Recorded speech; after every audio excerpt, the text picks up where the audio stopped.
pagoda was built between 1761 and 1762 by King George III, or more likely by his mother, Princess Augusta of Wales.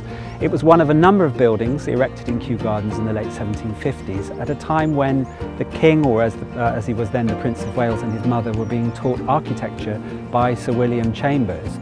The original 80 dragons that existed on the pagoda in the 1760s only lasted 22 years. Then they were removed and they're lost. So when we came to the building, we wanted to try and reconstruct their form using the sources that we had.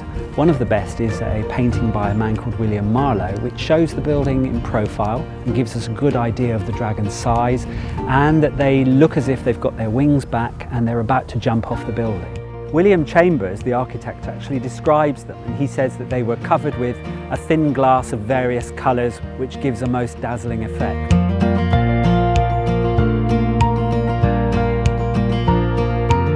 If people had come here a few years ago, they would remember the pagoda as being almost entirely red. The columns, the roofs, everything was this red colour, including the balconies. And what paint analysis has done is transformed our understanding of it. And the way we've restored it now is back to the period of about 1784, which is how the architect William Chambers intended it to look. So we have this amazing building now with stripy green and white roof soffits. We have a sort of flesh-coloured balconies, and we have this lovely red colour, which is called Venetian red, on the roof and on some of the flashings.